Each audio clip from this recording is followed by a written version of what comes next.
पुणे जिल्ह्यातील इंदापूर तालुक्याचे तहसीलदार श्रीकांत पाटील यांच्यावर जीवघेणा हल्ला करण्यात आला आहे। इंदापूर शहरातील एका चौकात त्यांच्यावर अज्ञात हल्लेखोरांकडून हल्ला करण्यात आला।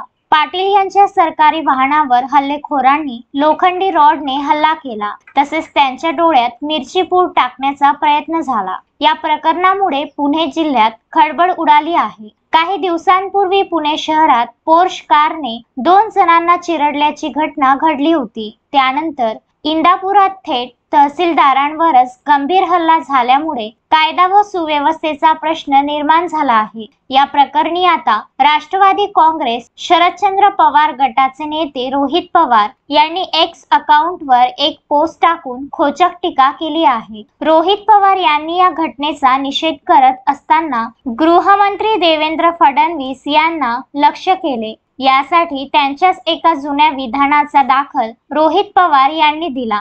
गाडीखाली कुत्रा आलं तरी विरोधक राजीनामा मागतील, असे विधान गृहमंत्री देवेंद्र फडणवीस यांनी केले होते। यावर बोलताना रोहित पवार म्हणाले, देवेंद्र फडणवीस, तुम्ही म्हणाला होतात की गाडीखाली कुत्रा आलं तरी विरोधक राजीनामा मागतील। गृहमंत्री महोदय, गाडीखाली कुत्रा नाही तर जिवंत माणसं चिरडली जात आहेत। रस्त्याने चालणारा सामान्य माणूस सुरक्षित नाही। भर दिवसा इंदापूर तहसीलदारावर हल्ला झाल्याने अधिकारीही सुरक्षित नाहीत। गुन्हेगारांना पोलिसांचा धाक नाही आणि पुण्याच्या पालकमंत्र्यांचा पत्ता नाही। कुठे तुमचं कायद्याचं राज्य? उपमुख्यमंत्री देवेंद्र फडणवीस यांच्यावर टीका करताना रोहित पवार पुढे म्हणाले, पण नेहमी नैतिकतेचे कांदे सोलता। आता थोडी जरी नैतिकता असेल तर राजीनामा द्या।